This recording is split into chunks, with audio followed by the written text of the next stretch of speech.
Okey.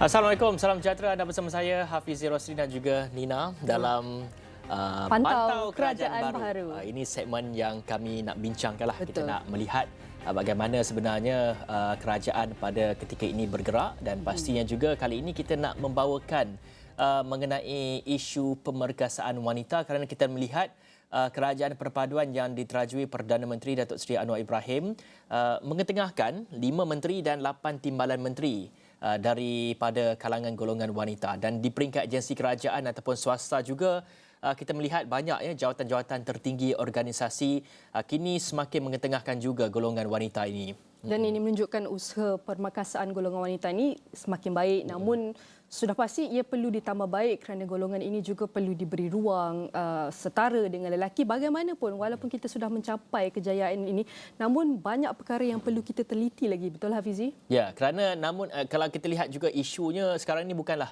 hanya kepada kesamarataan gender dalam melibatkan diri dalam membuat dasar ataupun keputusan ini semata-mata.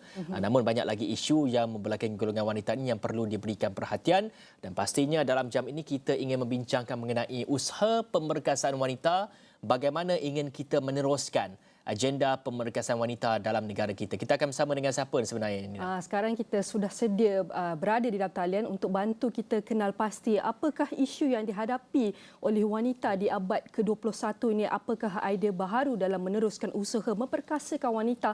Adalah Dr. Wan Munirawan Jaafar, merupakan pensyarah kanan Jabatan Sains Kemasyarakatan dan Pembangunan FEP UPM. Terima kasih Prof kerana sudi bersama kami pada kali ini, Doktor.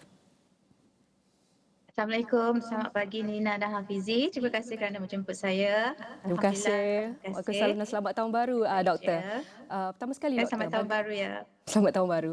Bagaimana kita nak memahami situasi pada ketika ini? Adakah usaha dan agenda pemerkasaan wanita itu sudah melihat kepada perkembangan atau masih di takluk lama, iaitu menyaksikan perkembangan ketara di mana kita tahu sudah ada isu lama dan isu baru, tapi kita nak lihat daripada pandangan baharu. Bagaimana, Doktor? Baik, pertama sekali saya nak ambil kesempatan inilah untuk mengucapkan tahniah kepada Menteri Baharu kita di KPWKM, Datuk Seri Hajah Nancy Shukri, dan kita semua berharap agar Datuk Seri Hajah dapat menjalankan tugas dengan lebih cemerlang menerajui KPWKM. Okay? KPWKM sehingga berjaya mencapai tahap yang cemerlang. Okey, baik. Berdasarkan soalan Nina tadi ya, kita dah buat banyak ya. KPWKM tidak dinafikan mempunyai dah banyak usaha yang dilakukan, tetapi isu tentang wanita ini juga tak putus-putus, tidak habis, sampai bila-bila pun tak habis. Cuma di kesempatan ini mungkin kita boleh highlight beberapa ya. Okey, highlight beberapa bagi saya yang isu baru lah ya, okey, yang perlu diketengahkan untuk untuk dilihat, okey. Dan belum lagi diberi perhatian luas, okey. Antaranya ialah saya suka nak bawa ke tahun baru ini jika kementerian boleh pertimbangkan, iaitu memperkasakan wanita luar bandar. Okey, sebab kita dah banyak program-program untuk wanita di bandar, terutamanya menangani masalah wanita miskin bandar, B40 dan sebagainya, dan kita seolah-olah terlupa sekejap tentang keadaan wanita-wanita kita di desa-desa di luar bandar sana. Okey, jadi mereka ini agak ketinggalan dalam skop program. Okey, mungkin maksud saya tidaklah ketinggalan sepenuhnya, tetapi kita banyak menumpukan kepada program-program di bandar, miskin bandar dan sebagainya, banyak program-program usaha sama daripada dengan seperti di BKL dan sebagainya, which is good, okay. Dan banyak latihan skill diberikan, dan mereka alhamdulillah dah sebahagiannya dah mampu keluar daripada permasalahan mereka, tetapi yang di luar bandar ni terutamanya di Sabah, di Sarawak, kita masih belum tahu apa status mereka. Tidak ada profiling yang lengkap tentang keperluan mereka kan. Macam mana dengan challenge ataupun isu yang mereka sedang hadapi dalam menangani kos sara hidup yang tinggi sekarang kan. Okey. Dan satu perkara yang saya nak ketengahkan dekat sini ialah tak lama lagi kita akan melalui proses pembandaran uh, 30% daripada penduduk Malaysia akan berada di bandar, which is ini bukannya bermaksud migrasi tetapi proses pembandaran urbanisasi itu sekarang ini telah membawa penduduk bandar menjadi penduduk luar bandar menjadi bandar. Contohnya seperti banyak projek-projek perumahan baru dilaksanakan di kawasan-kawasan luar bandar untuk menampung keperluan penduduk di bandar yang sudah semakin meruncing jadi urban sprawl dan outskirt of the urban itu sudah berganjak ke luar bandar, dan ini memberikan satu culture shock kepada penduduk luar bandar tentang ada penduduk baru datang ke kawasan mereka dan mereka perlu adapt dan sebagainya. Jadi mereka perlu diberi persediaan untuk menghadapi era baru ini dan juga bagi saya banyak program-program tumpuan kepada wanita luar bandar ini perlu diberi seperti kita boleh teruskan program kredit mikro terutama kepada mereka yang rentan golongan ibu tunggal, yang sakit, wanita tua dan sebagainya. Dan program-program begini juga kena ada diperhalusi sektornya, kerana tidak semua orang boleh berniaga, tidak semua wanita itu ada talent untuk berniaga. Mungkin jika mereka tidak ada talent itu, kita boleh cadangkan untuk mereka menjadi pula. Pula ini seperti mereka boleh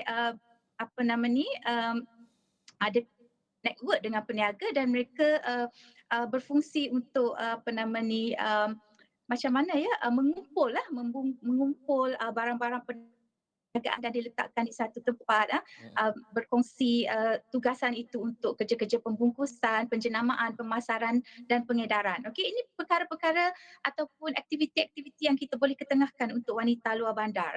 Jangan kata mereka tak boleh nak buat bisnes seperti yang di bandar, jadi kita terus lupakan. Mereka ada talent mereka sendiri. Dan untuk luar bandar juga saya lihat bahawa bila mereka sudah masuk ke bandar, meaning bandar tu datang ke tempat mereka, mungkin ada perkara-perkara baru yang mereka boleh ketengahkan, contohnya menjalankan pertanian bandar untuk membantu kos sara hidup mereka kerana pertanian bandar ini adalah satu inisiatif yang baik dan kita boleh adakan usaha-sama dengan universiti-universiti tempatan, contohnya bawa pakar-pakar dalam program knowledge transfer ke luar bandar ataupun ke komuniti ini untuk mengajar mereka macam mana nak melakukan pertanian bandar ini, tukar pasu-pasu bunga mereka kepada tanaman-tanaman seperti kunyit serai, lada, halia yang mana lebihannya boleh dipasarkan dan tidak begitu saja terbuang. Cendawan tiram contohnya yang ada hasil komersial yang tinggi kan. Jadi ini penting untuk kita bangunkan wanita bandar, dan perlu ada koperasi. Wanita luar bandar perlu ada koperasi dan juga perlu ada pertubuhan wanita desa untuk bantu mereka dan untuk lindungi mereka. Itu satu itu satu Nina dan Hafizi. Dan seterusnya saya lihat bahawa perhatian juga masih belum meluas dalam konteks isu wanita warga tua, di mana kita pun tahu sedia maklum kita ke arah negara penuaan juga, pembandaran dan penuaan. Semua orang nak hidup lama.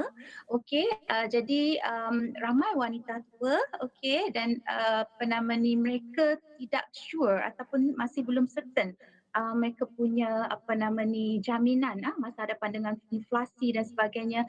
Pada masa ini kita tidak tahu apa nasib mereka di masa akan datang. Di Jepun misalnya sudah wujud gelandangan-gelandangan wanita yang tidak terjaga kebajikan mereka. Yang ini kita tidak mahu berlaku dan lihat di Malaysia, dan kita boleh ambil contoh ini supaya kita tidak berada dalam situasi yang sama. Jadi cadangannya mungkin KPWKM boleh mula dari sekarang mengkaji tentang perlindungan sosial bagi wanita berusia yang mempunyai jangka hayat yang tinggi ini untuk membantu mereka melangsungkan kehidupan. Doktor, Okey. Yes. Doktor, kalau saya nak boleh mencelah, apa yang doktor katakan sebentar tadi adalah kita nak lihat jugalah kepada rumusannya lah, bagaimana sebenarnya kerajaan boleh perhatikan kepada isu-isu seperti isu perbandaran tadi, daripada luar bandar katanya akan bertukar kepada bandar 30% dan sebagainya, dan seterusnya dalam melihat kepada isu penuaan dan bagaimana golongan wanita yang akan berganjak kepada golongan warga emas ini akan juga perlu diberikan perhatian dan sebagainya. Tapi isu itu mungkin kita akan bincangkan sebentar saja lagi. Tapi kalau kita nak lihat juga doktor kepada satu lagi isu yang membelakangi sekarang ni, kepada isu profesionalisme bagi golongan wanita itu sendiri.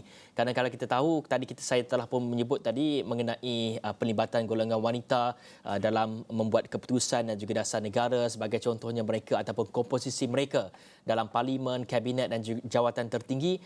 Adakah sebenarnya pada ketika ini suara mereka ini sudah cukup, suara wanita ini sudah cukup dalam komposisi ini, ataupun perlu ditambah baik, dan juga bagaimana kita nak pastikan setiap pelantikan itu bukan semata-mata didorong oleh gender sahaja, tetapi mungkin kita juga melihat kepada keupayaan dan juga kemampuan seorang wanita itu ataupun seorang individu itu untuk memegang jawatan ataupun untuk memegang posisi dalam sesebuah organisasi ataupun mungkin dalam kerajaan itu sendiri sebenarnya, doktor. Okay, baik, berkenaan dengan wanita dan politik serta pemegang sebagai ketua dalam institusi, semua faktor yang Hafizi katakan tadi relevan. Relevan. Pertamanya, motivasi kena ada pada wanita itu sendiri, kesedaran, awareness tentang mereka perlu bangun dan memperjuangkan hak mereka, dan one of the factor untuk memperjuangkan mereka mesti ada suara dahulu, kan, betul tak? Jadi untuk menyuarakan mereka mesti ke atas. Jadi kesedaran ini perlu.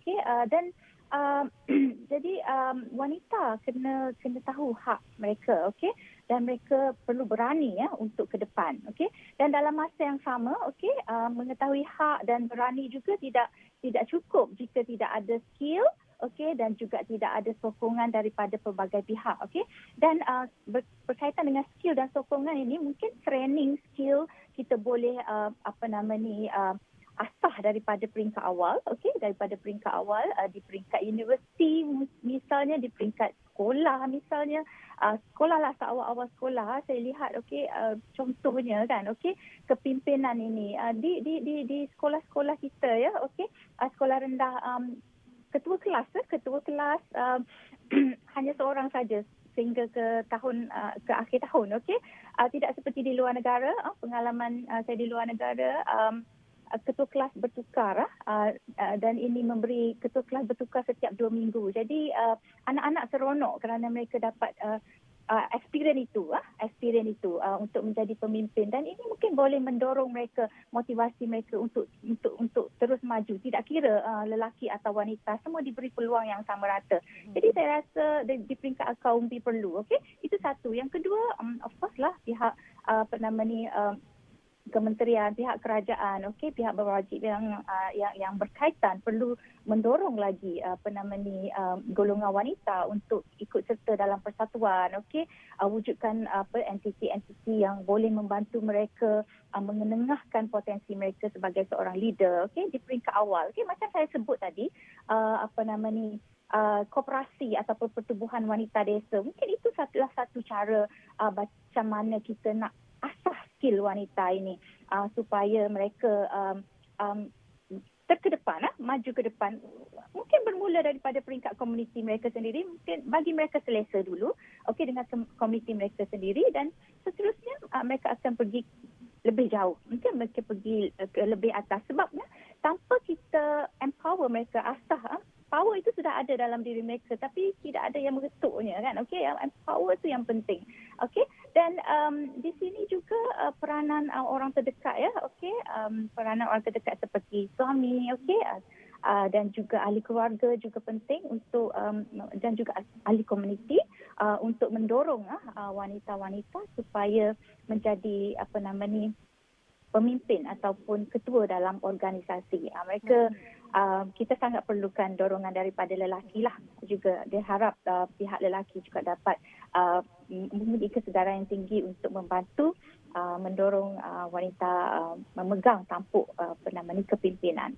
Betul, kita perlukan kerjasama kedua-duanya, lelaki dan perempuan. Sudah tentu kita tidak dapat nafikan hampir wanita di seluruh dunia telah meraih kemajuan besar dalam pendidikan, pencapaian kejaya dan juga serta penyertaan dalam masyarakat. Bagaimanapun perlu ada ruang dalam peningkatan kerana untuk kemajuan adalah merupakan usaha yang berterusan. Tapi sebelum kita meneruskan perbincangan kita pada kali ini, kita akan berhenti rehat seketika, kembali selepas ini.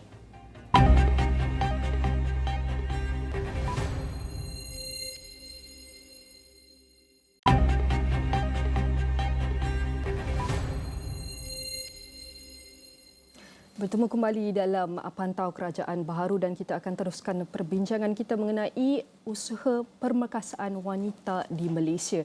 Dan Doktor, kalau kita nak teruskan perbincangan kita pada kali ini, kalau kita bercakap mengenai sektor pekerjaan, adalah antara isu yang sedang hangat diperkatakan ketika ini adalah cuti bersalin, iaitu penambahan cuti bersalin daripada 60 hari ke 98 hari, iaitu di bawah Akta Kerja, dan ini adalah bertujuan untuk menjaga kebajikan wanita dalam tenaga kerja. Tetapi perkara ini mungkin akan mengundang diskriminasi terhadap golongan ini, terutama dalam pengambilan dan peluang pekerjaan, termasuk juga dengan apabila kita memberi penambahan dalam cuti bersalin ini, sudah tentu ia akan makan kos. Jadi bagaimanakah pandangan doktor terhadap perkara ini? Okey, sebagai seorang wanita dan seorang ibu juga, of course lah saya menyokong penuh usaha kerajaan untuk mengextend atau memanjangkan cuti bersalin ini sebab kita sedang menuju ke arah negara maju, dan kalau kita lihat negara-negara maju seperti Germany, Denmark dan sebagainya, mereka banyak inisiatif-inisiatif yang baik untuk ibu yang melahirkan anak. Ada beri inisiatif wang, dan juga inisiatif cuti termasuk kepada bapa.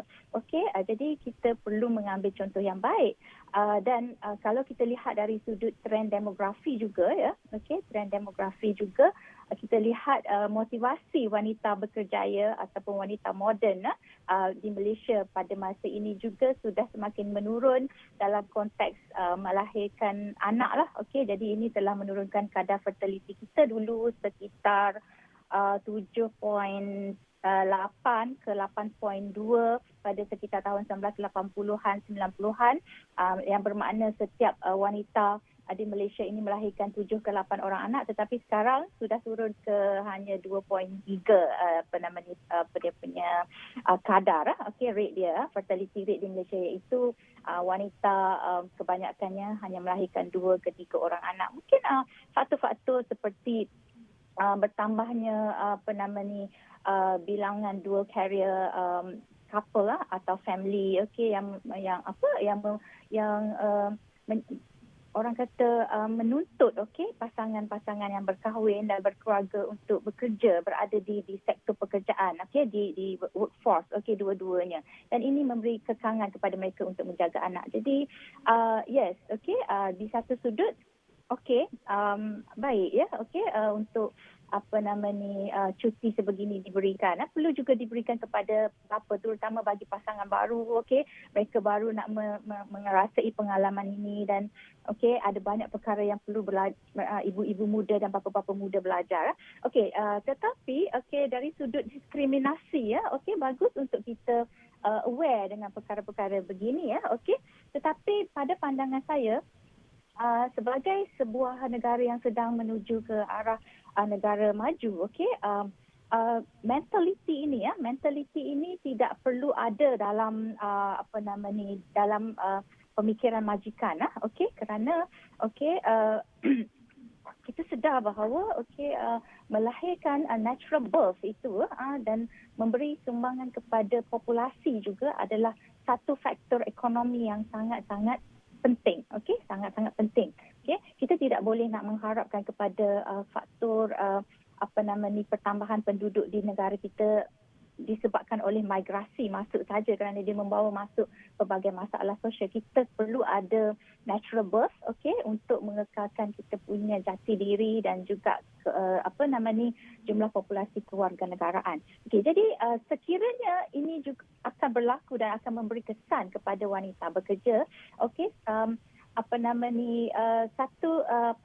akta perlulah dilaksanakan untuk melindungi wanita-wanita bekerja supaya dia selaras, okey, dia selaras dengan apa yang tindakan baik yang sudah diberikan oleh pihak kerajaan terhadap wanita yang melahirkan ini.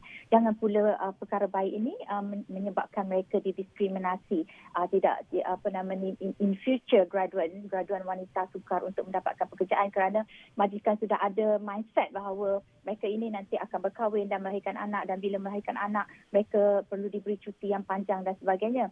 So kena ambil dari sudut positif bahawa okey, kebajikan mereka kena jaga dan kita juga perlu perkasakan majikan-majikan supaya mereka ada paradigm shift dalam berfikir. Okey, dalam berfikir supaya tidak berada di takut lama.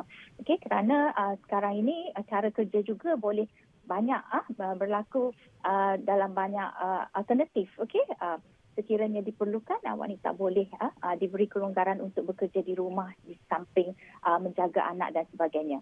So tidak ada isu untuk tidak mengambil wanita, dan jangan sekali-kali majikan di luar sana berpendapat begini, berfikiran begini. Kerana ini adalah satu mentaliti yang tidak sihat untuk kita punya environment pekerjaan. Kerana wanita adalah penyumbang tenaga dan idea yang sama penting dengan wanita lelaki. Ya, itu yang dikatakan oleh doktor, satu mentaliti yang mungkin kita kena buang jauh-jauh. Betul. Melihat kepada mungkin adanya diskriminasi sekiranya ada syarikat-syarikat yang tidak akan menggaji wanita dan sebagainya, terutama melihat kepada penambahan cuti untuk bersalin ini daripada 60 ke 98 hari. Itu kita melihat kepada sudut kerjaya bagi seorang wanita. Tapi juga kita ingin melihat kepada mungkin kerajaan pada ketika ini harus juga memfokuskan kepada usaha untuk mewujudkan dan juga melahirkan lebih ramai lagi usahawan-usahawan wanita, terutamanya bagi golongan ibu tunggal, supaya mereka ini dapat bermandiri, mereka ini dapat berdiri dengan kaki sendiri, dapat menjana pendapatan sendiri, tidak mengharapkan kepada lelaki dan sebagainya. Bagaimana sebenarnya inisiatif dan juga usaha yang boleh dijalankan oleh kerajaan untuk menggalakkan lebih ramai lagi, untuk melahirkan lebih ramai lagi golongan wanita supaya beralih kepada bidang keusahawanan, dan juga apa agaknya insentif yang boleh diberikan. Mungkin ada pinjaman dan juga mungkin ingin diperkasakan lagi program seperti sebelum ini, tekun dan sebagainya, doktor.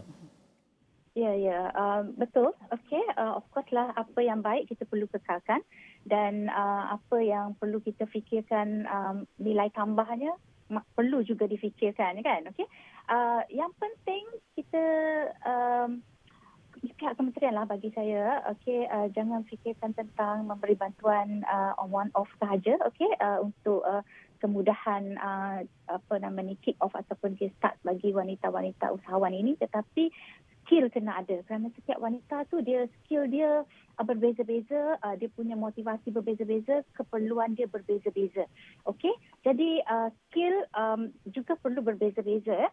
Jadi antaranya mereka perlu diberi insentif seperti latihan-latihan kemahiran yang lebih banyak lah, okey, lebih banyak, okey, dan beasiswa khas mungkin bagi mereka yang tidak mampu untuk mengikuti kursus-kursus tertentu perlu diberikan, terutama mereka yang bijak ataupun mereka yang melepasi aras tertentu dalam penilaian contohnya, kan. Okey, ada kan skim-skim khas sebegini supaya mereka yang berminat untuk menjadi usahawan datang.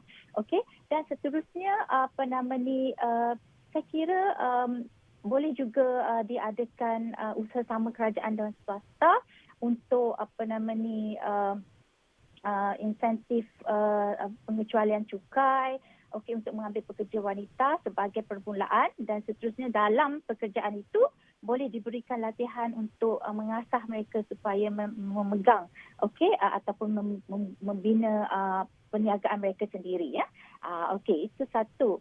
Okey, lepas itu apa lagi yang perlu diberi perhatian ialah mungkin kita kena memikirkan tentang order baru zaman digital sekarang. Okey, wanita perlu diperkasa dengan kemahiran-kemahiran digital. Jadi sekiranya tidak berupaya untuk mengikuti kursus-kursus tertentu, kita ada satu strategi lain yang available mungkin di rumah kita sendiri, okey, dan ini perlu diwar-warkan kepada wanita di luar sana, okey, mungkin daripada sekecil-kecil perusahaan berniaga gerai dan sebagainya, tetapi nak market tu high class contohnya kan, okey, ataupun nak market online kan, okey, tetapi tak tahu nak buat, okey, tapi tak tahu nak buat, terutama ni wanita di desa di luar bandar.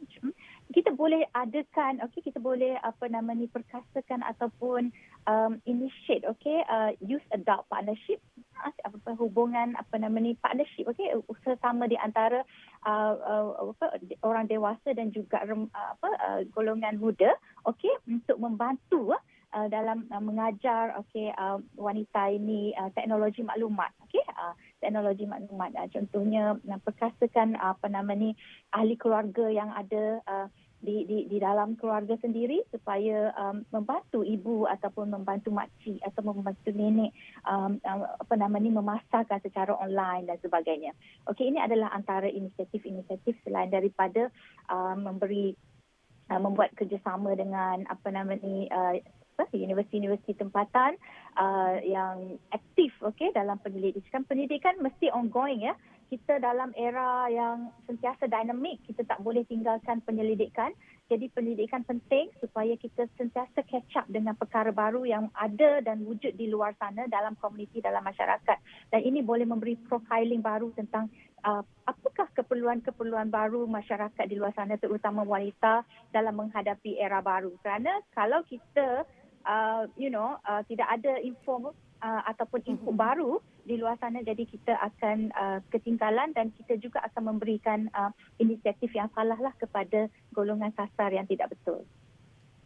Baik, sudah tentu kita perlukan usaha seluruh masyarakat untuk mempengaruhi perubahan norma positif dan amalan masyarakat untuk menyokong kaum wanita kita ini, Hafizi. Ya, betul. Dan pastinya sedikit penjelasan daripada Dr. Wan Munira Wan Jaafar, Pensyarah Kanan Jabatan Sains Kemasyarakatan dan Pembangunan FEP UPM itu tadi telah pun memberi penjelasan kepada kita dan juga membuka mata kita bahawasanya sumbangan wanita itu sebenarnya sangat penting. Betul. Dalam kita nak pastikan negara kita terus bergerak ke hadapan dan juga lebih maju. Dan sekali lagi kami ucapkan terima kasih kepada Dr. Wan Munira Wan Jaafar atas kupasan itu, dan sekian dulu daripada saya, Hafiz Rosli. Dan saya Nina Rozman. Salam hormat.